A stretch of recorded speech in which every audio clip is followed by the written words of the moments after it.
Assalamu alaikum wa rahmatullah. Welcome everyone. Welcome. This Quran story time special, this special Quran story time in the 10 days of Dhul Hijjah. Welcome back. It's great to have you all here again today. MashaAllah. Amazing to see you all here. And we've got so many people still waiting to come in. So we're just going to give a few more minutes for everyone to join. And just a reminder, parents, alhamdulillah, we are recording and live broadcasting on YouTube. So it's amazing if your children can have their camera on, because it does make a difference to our interaction. And however, if you have any concerns about that, then do let us know and you can switch off your camera. Alhamdulillah, we can see it already. Abdullah's there. MashaAllah, he's ready. Abdullah's in a jet plane. I think he's a fighter pilot there, mashallah. Look at that headset that he's got going on there, mashallah. Like already. And Musa's like a glory hunter. He's just jumped on the Chelsea bandwagon just because they won the Champions League. And he's just like eating an apple. And check out Imran's Kaaba, mashallah. Look at that. Look at that. Did you make that, Imran? Mashallah. Let's ask you, can you come off mute, Imran? Tell us. I made this at home with Lego. Mashallah, from Lego? Yes. Can you put it a little bit closer to the camera because we can't see it very clear? Oh, not too close, a bit there. Okay, and you made it from Lego? Yes. Amazing. A little bit higher, so we could see it. Oh, wow, and you got all the bits around it as well. How cool is that, mashallah? Are those regular Lego pieces? Like, yes. Oh, mashallah. Wow, that's pretty cool, isn't it, Ustad? That's very good. Well done, Imran, mashallah. Great to share it with us. Thank you. And then we've got Muhammad Khayar, who's just like sitting on top of the world again. And let's see if we can find some people who are driving. Usually there's someone driving, right, Ustad? It's like usually Muhammad Khayar who's driving normally. Oh, is he? Well, he's arrived at his destination now. We've got Joy. Is it Joy? Is that you, Joy? Give us a wave if that's you. There's Joy, mashallah. And Ismael and Sumaya are here. And Affan is here. And Ahmed's here. Ahmed's got his little toy that he's playing around with. I think he's taking it off his little baby sister or something, that toy. Yeah. And then what has Osama? Well, I don't think we can have this name. So I'm going to have to like put you in the waiting room. And you're going to have to change your name. Behave yourself. And Muhammad, are you playing computer games? Who's playing computer games? Muhammad, put your computer game away. Gosh. Some people, honestly. You're on story time and you got your like Nintendo 64 out. And he's in bed as well, playing computer games in bed. Can you believe that? It's easy life, mashallah. And look, it's great to see all of you here, alhamdulillah. We still got many people joining, alhamdulillah. So we're just going to give them a few more minutes to join, inshallah. Just a reminder, please do like update and change your name so we can see you there. And you know, we've got some elder children as well. Can you see it, Ustad Sohail? We've got like the young child Umran there, who's like 35 years old, mashallah. But he's never too old to join the Quran story time, mashallah. So great to have you there. Abdul Hadi, I don't know what Abdul Hadi's picture is. It's like of a scary something or another. So I don't know what that is about. But he's got a picture there. It's great to have you all, alhamdulillah. I thought that was you, Akhtar. No, mine's much prettier face than that, mashallah. Okay, very good. So look, still some people joining, but I do want to remind you also, for those who just joined, that we are live broadcasting on YouTube and recording this session. So if you have any concerns about pictures going out and you know with your screen, then you can switch off your camera. Otherwise, we would prefer that your camera stays on and we can interact with you. And there's many of you that have got your camera on. Yusuf Salim is looking extremely serious. You are looking extremely serious, Yusuf. Please smile for us. Give us a smile. Well, a half smile, sort of like a little bit of a smile. Abdul Hadi, mashallah. Abdul Hadi, yeah, we're gonna have to block Abdul Hadi for putting Liverpool players on his screenshot. Okay, cool. Well, Ustad, I think we have a lot of people here, alhamdulillah, almost 45 families here, and a few might join later on. But it's great to have you here, Ustad. Jazakallah khair. Thanks for being here once again. And your picture's gone. We can't see you. Here I am. Yeah. There you are. So, Ustad, alhamdulillah, yesterday we had an amazing session. We had a reciter from Gaza, mashallah, from Palestine, from Gaza, who recited, mashallah, beautifully. And then on top of that, and then we heard about the story of Ibrahim alayhi salam, where you took us on that journey the first few days, and Ibrahim alayhi salam, and the amazing dua that he said, Hasbunallahu wa ni'mal wakeel, that we rely upon Allah and upon him we trust. And he takes care of everything for us. And he protected Ibrahim alayhi salam in that time when he was being thrown into the fire by all of his people and all of the things, and when he was facing the king. So like we're excited really, Ustad, for like the next part of the journey, which we can see on our screen, is called the Great Sacrifice. So Ustad, over to you. And I think we've got somebody who's going to recite some Quran first of all. So a reminder to get your mushafs, everybody, get your Quran ready. And over to you, Ustad. Jazakallah khair. جزاك الله خير. بسم الله الحمد لله الصلاة والسلام على رسول الله نبينا محمد وعلى آله وصحبه وسلم. جزاكم الله خيرا, all of you, young brothers, sisters, more mature brothers and sisters, for joining us also and for being with us on this journey when we speak about the incredible story of Ibrahim and Ismael alayhi salam. And today we're going to be speaking about the most dramatic part of the story, which is where Ibrahim alayhi salam is ordered to sacrifice Ismail. But before we do that, the part of this which I find the most inspirational is to listen to the recitation of the Quran from our young people. Now, today's reciter is somebody who joined us once before, which is young Jibril. Jibril, are you there? So I just need a second to unmute Jibril, and you should have a prompt there, Jibril. Assalamualaikum, Ustad. Walaikum assalam wa rahmatullahi wa barakatuh. MashaAllah, it is excellent to see you. But before we start the recitation of the Quran, I have to get something off my chest. In Ramadan, when I came out the masjid, you had your own stall and you were selling stuff to raise money for the masjid. MashaAllah, you were selling cakes and drinks. Who came up with this idea? Was it you? Yes. MashaAllah. And how old are you, Jibreel? 11. 11, MashaAllah. MashaAllah. Can you believe that, young people there? Jibreel, 11 years old, and I think it was midnight by the time we finished Taraweeh, or 11 o'clock at night. Jibreel had his own stall and he was selling stuff, raising money for the masjid, Masjid Al-Ansar. Some of you may know they rebuilt their masjid in a very short space of time. They did the wudu area again. And I have to be honest, I bought all of Jibreel's snacks and they were absolutely lovely. There was a special kind of cake. He had his own kind of, what do you call that drink you did, Jibreel? What's that drink? Lemonade. It was a special kind of lemonade. Yeah, special lemonade with like lime in it and coriander. It was so amazing, mashallah. And strawberries. And yeah, that's it, strawberries as well, mashallah. And I really enjoyed that. But what I liked most of all is that Jibreel, he's not waiting around till he's 20 or 30 to raise money for good causes. 11 years old in the middle of the night, and he set up his own stall and he's raising money for the masjid. Allahu Akbar, mashallah. May Allah subhanahu wa ta'ala bless you, Jibreel, and increase you in khair, inshallah. We look forward to so many great things when you get older as well. Okay, today, Jibreel, you're going to read from Surah As-Saffat. Is that correct? Yes. Okay, inshallah. So can you please all get your mushafs ready?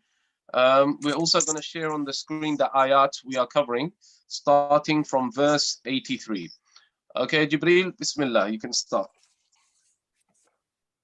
أعوذ بالله من الشيطان الرجيم بسم الله الرحمن الرحيم وإن من شيعته لإبراهيم إذ جاء ربه بقلب سليم إذ قال لأبيه وقومه ماذا تعبدون أئفكا آلهة دون الله تريدون فما ظنكم برب العالمين فنظر نظرة في النجوم فقال إني سقيم فتولوا عنه مدبرين فراغ إلى آلهتهم فقال ألا تأكلون ما لكم لا تنطقون فراغ عليهم ضربا باليمين فأقبلوا إليه يزفون قال أتعبدون ما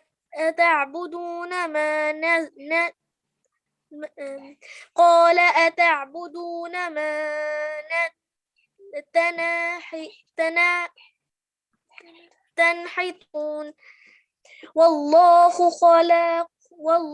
خلقكم وما تعملون قالوا ابنوا له بنيانا فألقوه في الجحيم فأرادوا به كيدا فجعلناهم الأسفلين وقال إني ذاهب إلى ربي سيهدين رب هب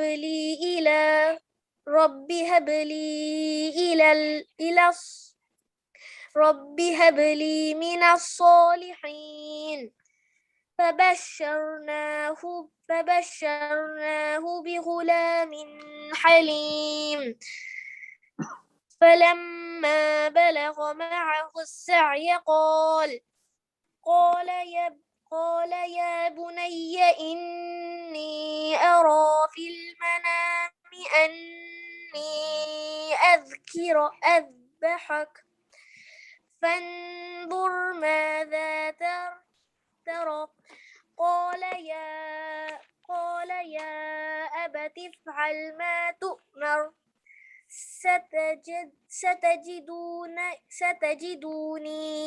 ستجدني إن شاء الله من الصابرين فلما أسلم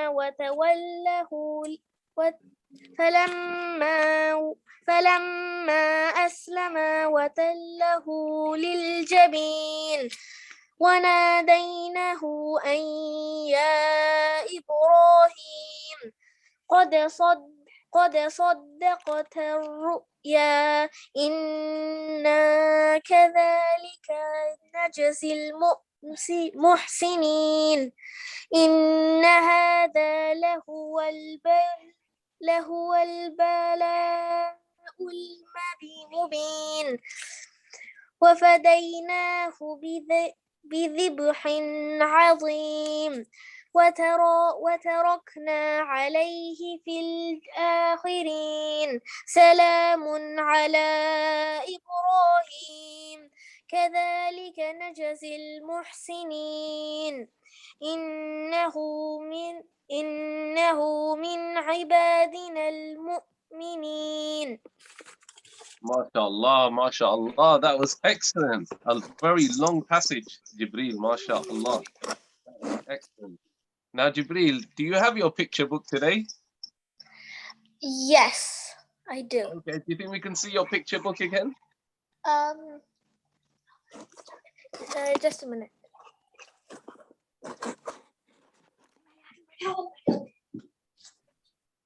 I think you caught him out there a little bit, Ustad. Yeah. So what is this picture book that we're about to look at, Ustad? What is so fascinating about it? Actually, one of my kind of favorite ideas which I've ever seen in the Quran story program. There we go. When Jibreel studies the Quran, I think is Jibreel and his mom, they produce like a kind of scrapbook with different ideas related to the surah. So what's with the finger there, Jibreel? What's that about then? It's a finger. It's saying no to people who are making excuses that they didn't get the message of the Quran. Oh, Allahu Akbar. Which surah is this, Jibreel? Surah Al-Baqarah. Ah. Mursalat. MashaAllah. Have you got anything for the Kaaba? Yes, I think I do. Yes, I do. Yeah. This is a great idea that everybody can take on, really, like creating a picture book of what you're studying in the Quran when you're looking at your surahs. Wow, look at that. That is so nice, mashallah. And which surah did you connect that to? Was it Surah Al-Baqarah or Surah Al-Hajj? This one. Yeah. Surah Fil. Ah, Surah Fil. Yes, yes. Very good, very good. Surah Al-Fil, mashallah. So Jazakallah khair for that. Again, I always find it inspirational when I see that, Jibreel. Such an excellent idea, and I can see you're a very creative person. You know, you just come out with these ideas that nobody thinks of. And mashallah, when we look at it, we think, oh, that's good. We would like to do that idea as well. And how is your recitation going at the moment, Jibreel? Do you recite with your mum still? Yes. And how long- I'm working on one. It's not finished, but I started working on it last Ramadan, this Ramadan. Okay. Laylatul Qadr. Oh, This lamp. mashallah, that's a lantern, isn't it? Yes. Mashallah. And how much Quran are you doing with your mum a day today, nowadays?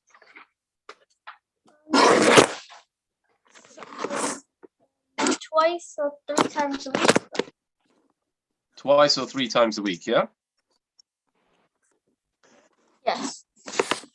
Is it normally like 1 hour lesson? No, half an hour. We're done. It's And do you have to do farm time yourself as well? yes. Okay. And how often do you do that? Is that every day or is it every other day? Almost every day. Okay, mashallah, mashallah. Now, Jibreel, what's your plan for the summer? Someone who's got so many ideas like you. I'm just so excited about what you're planning for the summer. Have you got any ideas? I want to go to Hajj. You want to go to Hajj? Oh, mashallah. I think we all want to go Hajj. But it looks very unlikely this year because they've restricted the people who can go this year, inshallah. Okay, Jazakallah khair, Jibreel. It's lovely to hear from you again. It's one of my kind of favorite people who turn up on the show and give us so much inspiration and ideas. And I'm already thinking that maybe we should have a Quran story time big scrapbook where everyone puts their ideas together and posts them in, and then we stick them and make some big collage, some big kind of picture book. That's great, inshallah. Okay, Bismillah. Let's carry on with the story. So yesterday, we got to the point where we were introducing the story of Ibrahim alayhi salam. We very quickly spoke about his youth, and we reached the point where he took his wife, Hajar, and his son, Ismael, to Makkah. And Makkah is the first place of worship ever put on this earth. Some scholars say it goes back to the time of Adam alayhi salam, and some say it goes before Adam and was built by the angels. But in this time, in the time of Ibrahim alayhi salam, the whole city of Makkah, the whole valley of Makkah, it wasn't even a city, a valley. It was neglected. There was no water there. There was no people living there. So it was a great sacrifice and a test from Allah when Allah ordered Ibrahim to take his wife and his son and just leave them in Makkah. Now, we said that Ibrahim, he had become actually very old. He had become about 80 or 90 years old. So after all that time when he's been given a son, to have to just leave them, and not just leave them in another city, but leave them in a place where nobody lives, where there's no food and water, no animals, nothing. It was a big test for him. A big test for who does he love the most? Does he love Allah more, or does he love his son more? Now, I need to hear some ideas from you guys, okay? This is very important theme in the story about love and about Allah testing your love. Now, we all know that sometimes you have to give up things in Islam, and usually we think of those things as things which are very bad for you, haram things. So, for example, it is haram to drink alcohol in Islam, khamr. And that's fine because alcohol stinks, it makes a person lose their mind, it's something very terrible. So we understand it's haram, we just give it up. Sometimes there's not even any temptation. We know smoking is haram, okay? And that's fine because it's bad for your health and it gives a person bad smells, it turns their teeth yellow. So that's fine, we get that. But sometimes you might even have to give up things that you love doing for the sake of Allah subhanahu wa ta'ala. Now, I want to give you an example from the time of the companions. When Allah subhanahu wa ta'ala revealed a verse, لن تنالوا البر حتى تنفقوا مما تحبون. You will not reach bir, which is a high state of iman, until you learn to give up that which you love, or spend from that which you love. One of the companions, Abu Talha, he used to have a huge orchard. He was very rich. He used to have a huge orchard. And he said, this orchard, I love it more than anything. So I'm now going to give it up for the sake of Allah. I'm going to spend it in the path of Allah. And he gave it away as charity. And the Prophet ﷺ was so happy with what he did. And he told Abu Talha, take this orchard, split it up, and divide it amongst all your relatives. Okay, guys, I want to hear your ideas now. When in your life have you had to give up something you love for the sake of Allah subhanahu wa ta'ala? It might not be something huge, but something that you really like or something you really enjoyed, and you had to give it up for the sake of Allah subhanahu wa ta'ala. So either put your hand up or you can use the chat facility. We've opened the chat facility for everyone, so you can type your answer. What have you given up that was really important to you? And Muhammad Ayub says fasting. That is a perfect example. We love our snacks, yeah. For me, I have to have my cup of tea in the morning, you know, and I kind of like kind of porridge, and I like to put this special honey in it with a bit of black seed and sprinkle some walnuts, and that's like me done for the day. Really enjoy it. But in Ramadan, you got to give up your breakfast and you got to give up your teas. Okay, somebody else had a great example there, sleep. Imagine you go to sleep so tired at night, and then within 3 or 4 hours, you got to wake up for Fajr and you're so warm in your bed. You love to sleep, you love to rest, you need it, but you give it up for the sake of Allah subhanahu wa ta'ala. Okay, Muhammad al-Muntaza said, I had to stop eating to pray. Oh yes, mashallah. Imagine the time for Salah comes. Now, Murtaza and Muhammad, that's actually a brilliant example. Okay, imagine you're sitting there, you're an England fan, you're watching the penalties. Okay, it's like the last penalty, and then time for Salah comes, yeah, either in the masjid or it's Maghrib time, so there's not much flexibility with the time, and you have to stop the things that you enjoy and the things that you love for the sake of Allah subhanahu wa ta'ala. Okay, so it's not always the like terrible haram things that you have to give up. Sometimes you have to give up things you like. Sometimes you have to give up things you love. And Allah subhanahu wa ta'ala loves to test you and check. Who do you love more? Do you love me more? Or do you love other things more? Somebody just gave an example of toys. That's a really good example. Sometimes share. Or sometimes your parents might say, we're sending toys to Syria. Okay, we haven't got many old toys. Okay, when you give charity, you should give some of the best things you have.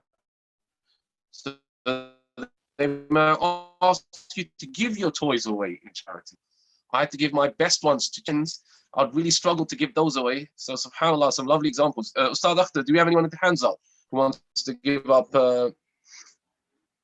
yeah, I think Timur had his hand up, but he's put his hand back down again. I don't know if he wants to share. Raise your hand if you want to come off mute, and we can take you off mute and hear what you had to give up. And giving money, that's a very good example. We all love money, we want to use it, we want to keep it. Let's hear from Imran Saeed.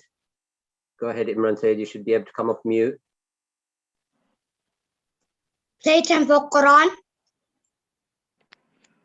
Can you say that again?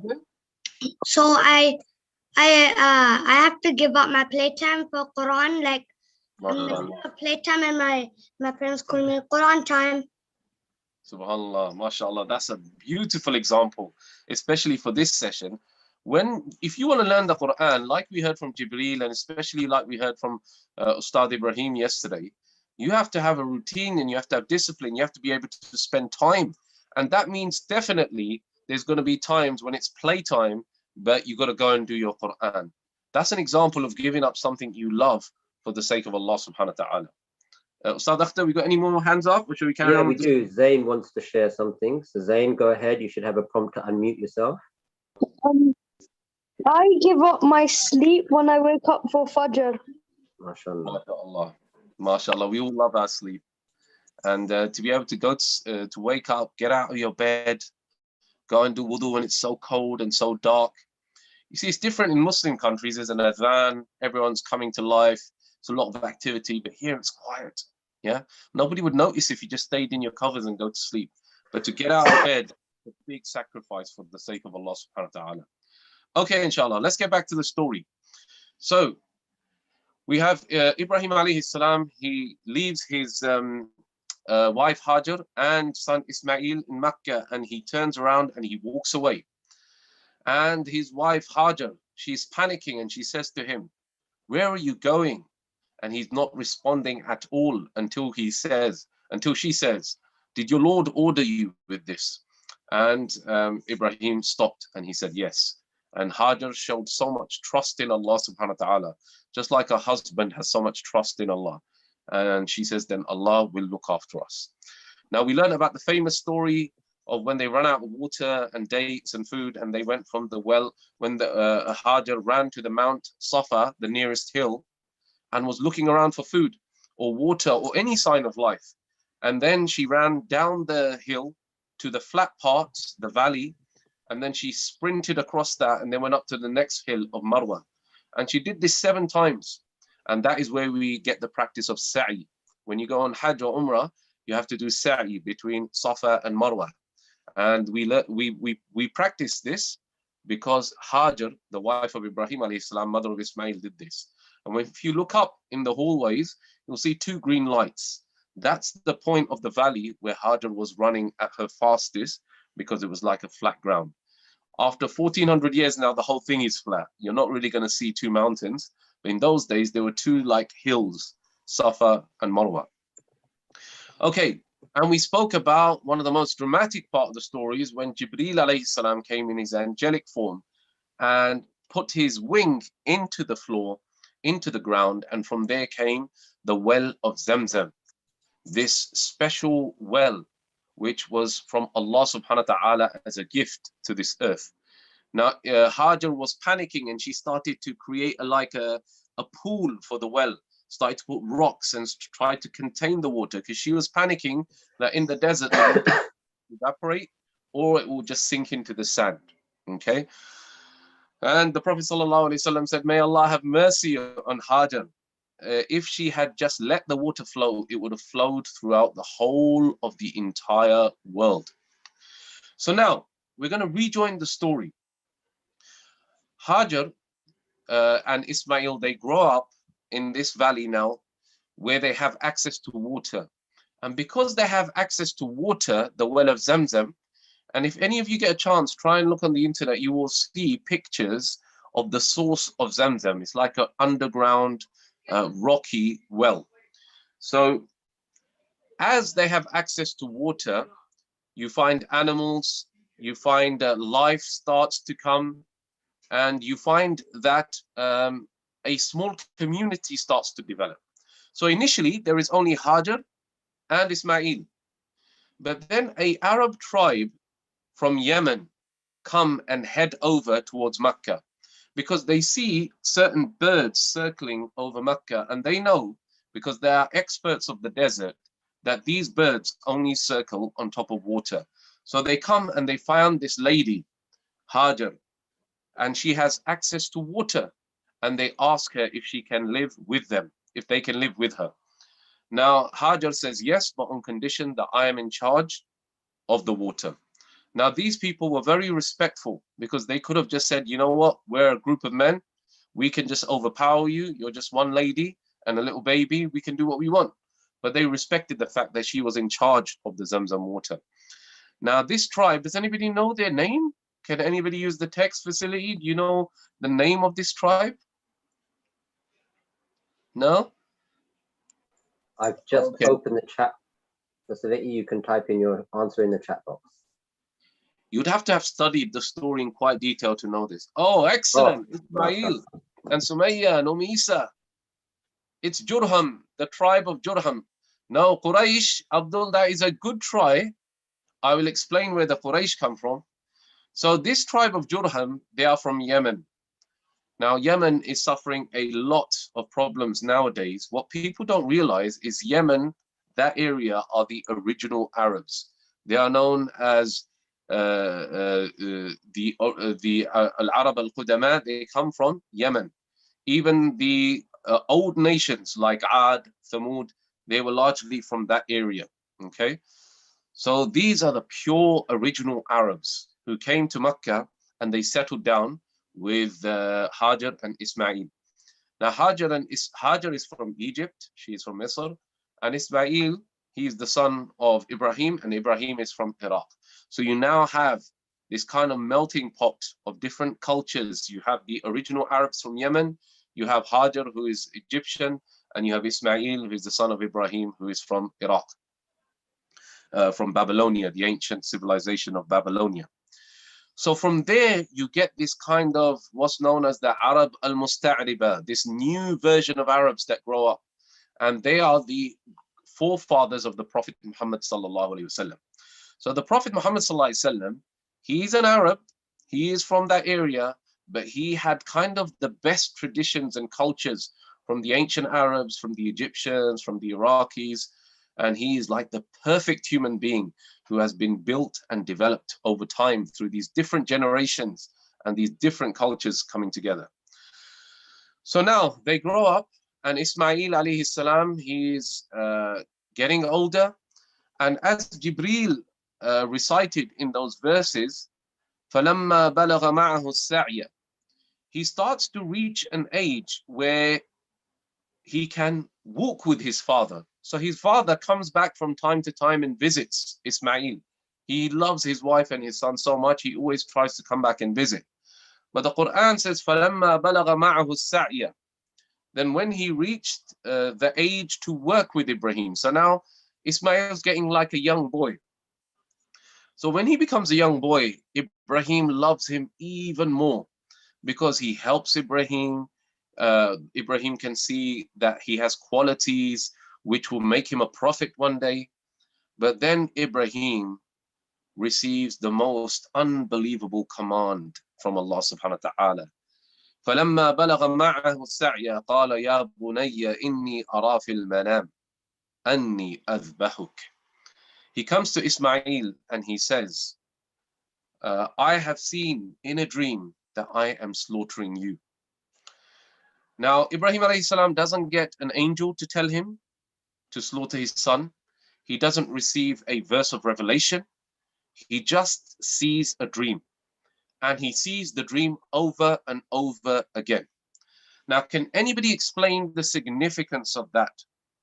Why is that dream important? I mean, we see dreams all the time, right? It's no big deal. I might see a dream where I'm standing up to take a penalty for England and I just score the penalty and then everyone's cheering around me. It's just a dream, right? It's just a crazy stuff in my head. Why is that dream important? Can anybody explain? Okay, so we have a few people. You can, but maybe we'll take some people to raise their hand. So Joy has raised his hand. Joy, you should see her.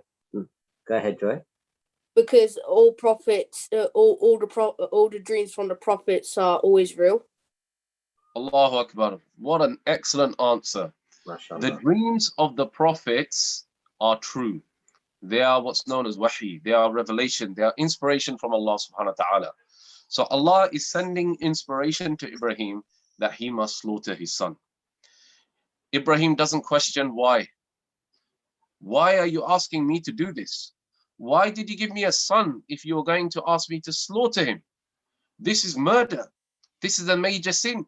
This is wrong. It doesn't achieve anything. It doesn't show Islam in a good light. He doesn't ask any of these. He understands it's an order from Allah subhanahu wa ta'ala. But what is amazing is how he treats his son with so much respect. He could just grab his son from behind, take a knife and do the job there and then. But he wants his son to understand that there is a wisdom behind this. So he says to his son, فَانْظُرْ مَاذَا تَرَى. My son, what do you think? He's having a discussion with him. Now he knows he's got to carry out this command from Allah. There's no choice about it. But he wants his son to be at peace with what he has to do. Because it's not just a test for Ibrahim. It's a test for Ismail as well. Ismail could just run away. He could just say, well, I'm not staying. You're crazy. You're just an old man. You've lost your mind. How can you want to kill your own son? No, he says, قال يا أبت افعل ما تؤمر ستجدني إن شاء الله من الصابرين. O my dear beloved father, do as you have been commanded. You will inshallah find me patient. This is the most incredible response. Ismail is such a respectful and kind son. Now, can anybody remember from the story of Ibrahim, which we first covered, this phrase, Ya Abati? Who else said this phrase? Anybody got any ideas? Can anybody remember that far back? I think it was like about 10 months ago when we did the story of Ibrahim. So who else said this word or this phrase? Ya Abati. Let's try hearing from Umar in year one. Umar.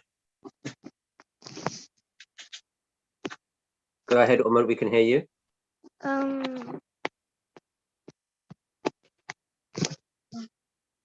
Yeah, Don't worry. It's not coming to your mind at the moment? You forgot? No problem. Stay tuned. Let's see who else. Let's hear from who else is there? Luqman. Luqman, you should have a prompt to unmute.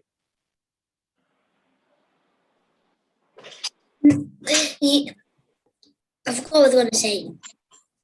Okay, mashallah. Okay, no problem. And then who else is there? Let's hear from, who is SBS? I'm not sure who SBS is, but you should have a prompt to unmute. SBS, take the prompt to unmute. Prophet Ibrahim alayhi salam himself. Oh, mashallah. When he was young. That is exactly the correct answer. Now, loads of you said Yusuf alayhi salam on the chat facility, and that is 100% right. Yusuf did say that to his father. But in the context of this story, I was actually thinking of Ibrahim said it to his own father who used to build idols. He used to say to his father, Ya Abati, my father, why do you worship that which your own hands have made? So Ibrahim was always very respectful and kind to his father, even though he was a non-Muslim. So it's not surprising that Ismail is very kind and respectful to his own father. This is an important secret of life. Yeah, I know you guys are young and I don't want to get too deep on you, but if you are kind to your own parents, if you are very loving to your parents, if you are very respectful to your parents, then when you are older and you have children, they will be respectful to you. If you're rude to your parents, okay, if you're nasty to your parents, if you just say, oh, why are you always calling me? Why are you asking me to help? Why are you asking me to do Quran and do my homework?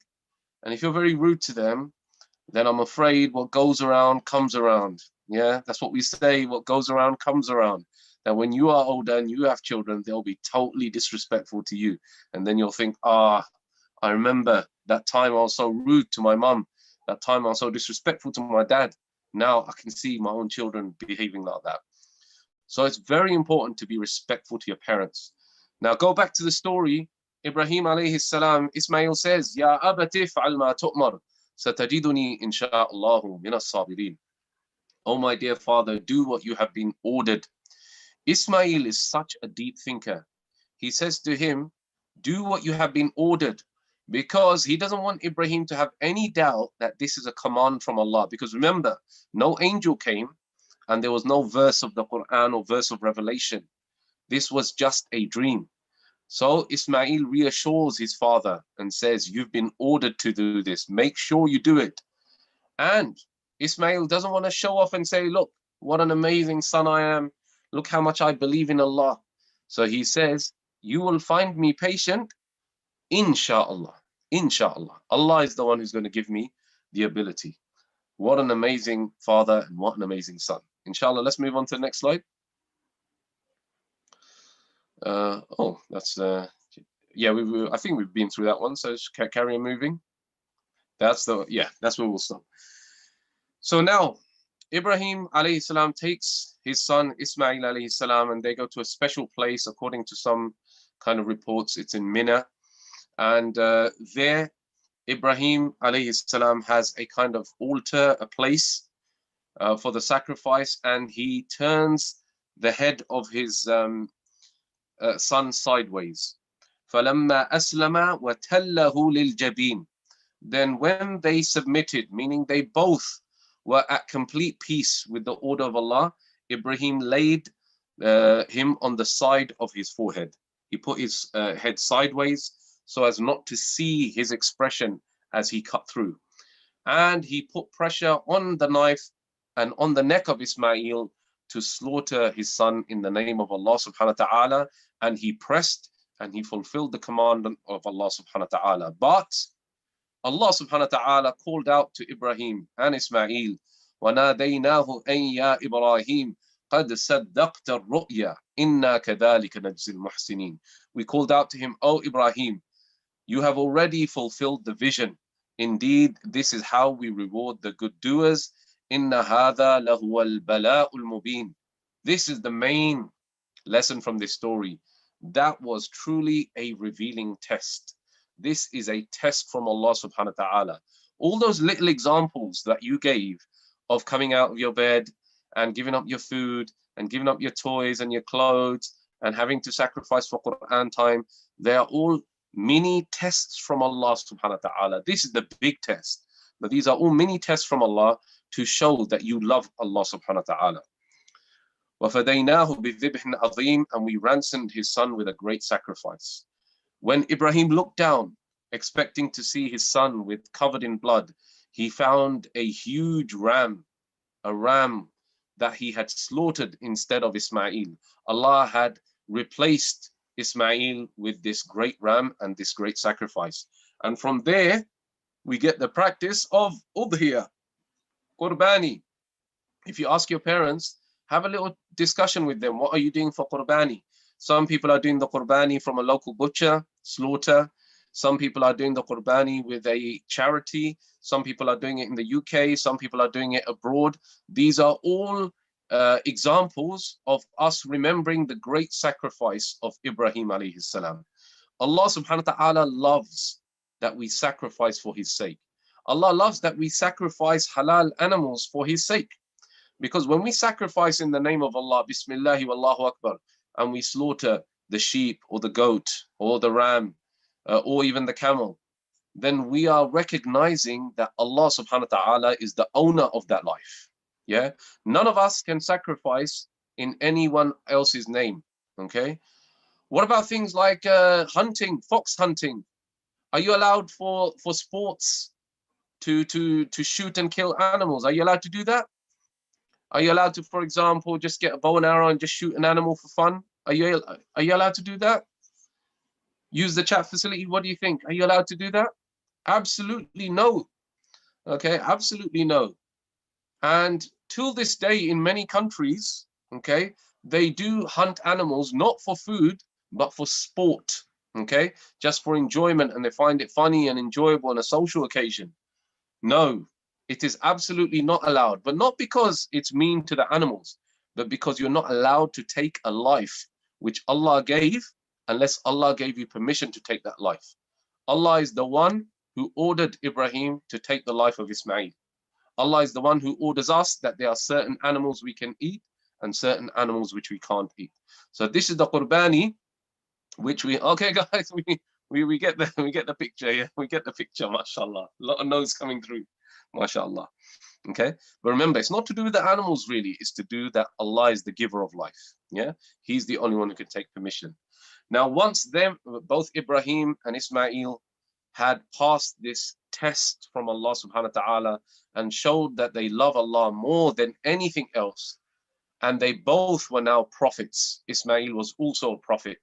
They were given the order to rebuild the Kaaba, to rebuild the sacred house of Allah subhanahu wa ta'ala, and to give the declaration, the call that this place now is the place of pilgrimage. This is the place where people in the whole world, believers, come and do Hajj and do Tawaf and do Sa'i.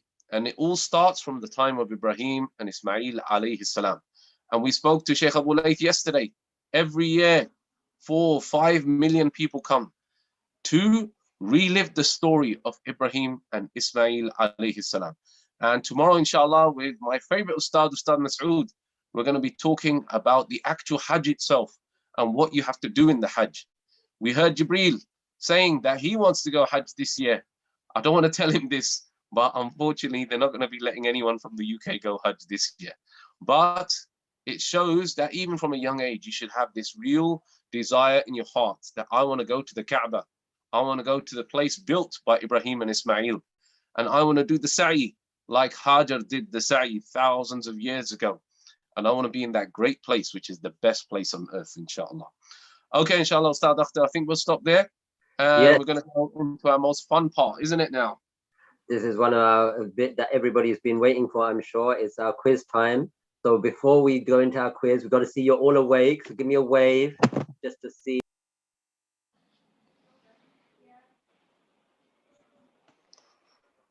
And I've been muted, so let me unmute myself. Perfect. Okay, ready, everyone. Get your fingers ready for the questions that are going to come. And those on YouTube as well, you can do it. And, you know, adults there as well, you're more than welcome to give a go at answering those questions. Yusuf Salim, we're going to see how well you do today. I'm going to get a smile out of you, Yusuf. Give us a smile, my friend. Come on. No, Ahmed, you ready? Yeah. He's not interested. Okay, cool. Everybody ready? Here comes the first question. So the first question is, who was the son that Ibrahim alayhi salam was ordered to sacrifice? Was it A, Ismail, B, Ishaq, C, Yaqub, or D, Yusuf alayhi salam? And those of you on YouTube, please do answer. You can put A, B, C, and D.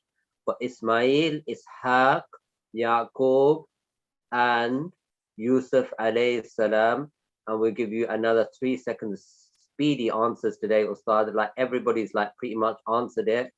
And here you go. Here's the answer, Ustad. Whoa, 100% said it was Ismail alayhi salam. That is correct. But the reason I asked this question is if you look at some books of tafsir, they do say that it was the other son of Ibrahim alayhi salam, which is Ishaq. So if you're ever reading an Islamic book and you read that Ishaq was the son of Ibrahim that was slaughtered, that is possible also. Now, if you look at Ibrahim Habibur Rahman, year 6, behind him, there is Qubbatu Sakhra, which is the part of Masjid al-Aqsa, and some of the kind of books of the Hebrews and some of the kind of ancient Jewish scholars, they say it was Ishaq who was slaughtered, and it was who was ordered to slaughter, and it was inside there, which is called Qubbatu Sakhra, or Dome of the Rock. And inshallah, that's fine. Either of the stories, the lesson is exactly the same. Yeah, very good. And well done to Amina as well on Amina Patel on YouTube, who also got that answer correct as well. Okay, so look, let's have a look at question number 2. Get ready, everybody, for question number 2. And here comes the question. And it is, what is the name of another prophet who is the brother of Ismail and lived in Palestine? What is the name of another prophet who is a brother of Ismail and lived in Palestine? Was it Ishaq? Was it Yaqub? Was it Yusuf? Or was it Ayyub alayhi salam? Now this one's a little bit of a tricky question. So it's got you all a little bit, well, we've got different answers, but the majority seem to be going in one direction, and we'll give you another 3 seconds to punch down your answer. Ishaq, A, Ishaq, B, Yaqub, Yusuf is C, or D, Ayyub. And let's have a look at the answers. And here's the results of start. Oh, mashallah, that's very good. Ishaq is the correct answer. I kind of gave it away in the first answer when I spoke about it. Ishaq is the brother of Ismail. Now, we think he's the younger brother of Ismail, and we think Ismail is the older brother, but we don't really know for sure. Now, Yaqub is the son of Ishaq. So Yaqub is the grandson of the Prophet Ibrahim alayhi salam, and Yusuf is the son of Yaqub. So Yusuf is the great grandson of Ibrahim alayhi salam. So good tries, those people who put Yaqub and Yusuf. That's not quite correct. Okay, well done, everyone. So let's go on to question number 3. And well done for those of you answering on YouTube as well, mashallah. So question number 3, why was Ibrahim alayhi salam ordered to sacrifice Ismail alayhi salam? When killing an innocent person is a major sin, is a bad thing to do. Is it A, to prove that he loved Allah more than he loved his son? Is it B, to make things difficult for Ibrahim alayhi salam? Was it C, Ismail has been a naughty boy and so that's why? Or was it D, Ibrahim alayhi salam knew that Allah subhanahu wa ta'ala wouldn't really make him slaughter his son? So was it A, to prove his love for Allah, B, to make things difficult for Ibrahim, 3, C, because Ismail was a naughty boy, or D, Ibrahim alayhi salam knew that Allah subhanahu wa ta'ala wouldn't make him slaughter his son anyway? And let's see, we've got most of the answers in, and 5 more seconds. Let's share the results with everyone. Here you go, Ustad. Oh, excellent. Yeah, the correct answer is to prove he loved Allah more than he loved his son. That's what we've all been talking about today, isn't it? Learning to sacrifice things you love for the sake of Allah subhanahu wa ta'ala, whether it's food, whether it's sleep, whether it's your toys, or whether it's just your game time, because it's time for Salah or Quran. It's all about proving you love Allah more. Excellent. Let's go on to the next question. And here you go. Question number 4 is, how did Ibrahim alayhi salam receive the order to slaughter his son? Was it through Angel Jibreel alayhi salam? Or was it through verses of Quran or verses of Revelation? Or was it C, through a dream? Or was it D, Allah spoke to him? So how did Ibrahim hear about that he should slaughter his son Ismail? Was it through Angel Jibreel alayhi salam? Was it through verses of Revelation? Was it through a dream? Or was it that Allah spoke to him? Let's have a look at your answers, and we'll give you another 2 or 3 seconds, just making for one more. Okay, and here we go, Ustad. Okay, mashallah, excellent. The correct answer is through a dream. And I'm very impressed, mashallah, 90% got it right almost.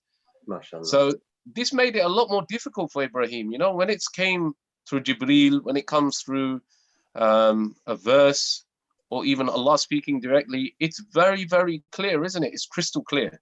But when it's a dream, it could be that Shaitan put some doubts.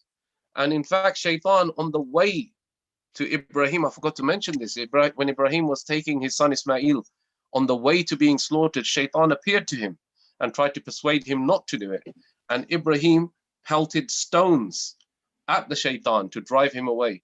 And that's where we get the practice of stoning of the Jamarat. So if you go on Hajj, one of the most important things you're going to have to do is stone the Jamarat. And that goes back to the time of Ibrahim, and when the Shaitan appeared to Ibrahim and tried to convince him not to slaughter his son. Yeah, very good. Alhamdulillah, that's excellent. And now the final question for today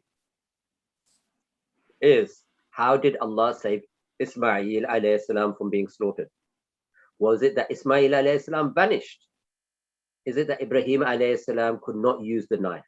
Was it that Ismail alayhi salam was replaced by a mighty ram? Or was it D, that the knife would not cut? Was it Ismail vanished? Or was it Ibrahim alayhi salam could not use the knife? Or was it Ismail was replaced by a mighty ram? Or that D, the knife would not cut? Let's have a look at your answers, and we'll give you another 3 seconds just to put your final answer in, which one of those two and those. And I just want to recognize that Amina got the right answer for the right question on YouTube, which he mentioned for the last question, which was about dream. And let's share the results here, Ustad. Excellent, mashallah. Another very high score. The correct answer is Ismail alayhi salam was replaced with a mighty ram. Allah subhanahu wa ta'ala performed this miracle and replaced Ismail alayhi salam. Yeah, excellent. Brilliant. So look, that was the questions. And before, I just wanted to also ask everyone to add one more question to that, which is, we'd love to hear from all of you as to how many people are watching this session. So you may be at home and maybe there's 1 or 2 people watching this session, or 3 people, or maybe. So do it as accurately as possible, as many people, how many people are watching this session at the same time, so we can know how many people are benefiting from this session. So Ustad, tomorrow, give us a sneak preview as to what's going to happen tomorrow. Yes, tomorrow, inshallah, is going to be Ustad Masood, and he's going to be speaking about the Hajj itself. Okay, I want you guys to visualize what Hajj is going to look like. So before you get there, you know what to expect. We're going to be seeing some pictures of the Kaaba, the different places that you have to visit in Hajj. And maybe Ustad will also explain how the different parts of Hajj relate to the story of Ibrahim alayhi salam. A really exciting session. We all have to go there for Hajj, yeah, once in our lifetime at least, inshallah. We have to go there, and it's very expensive. So sometimes some people just go there once in their lifetime, but they don't prepare. We need to be prepared. We need to be fully ready to go there and know exactly what we're going to expect. So inshallah, make sure everyone comes. Make sure your moms and dads also come and listen. Yeah, great. We're looking forward to it, inshallah. And look, now we're going to finish off with one of your favorite parts where you get to say salam to us all. So come off mute, everyone, and let's say salam. Assalamu alaikum.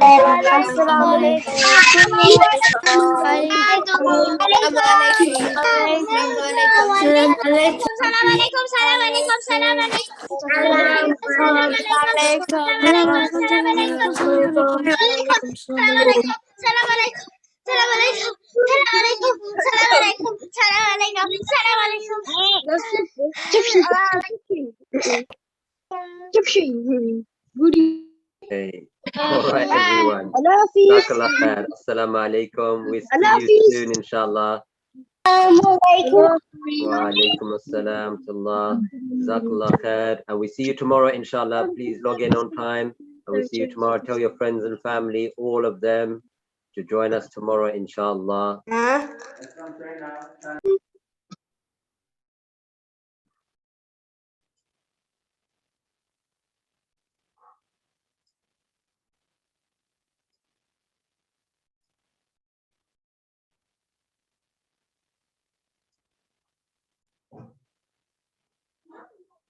Assalamu alaikum, everyone. We'll see you tomorrow, inshallah.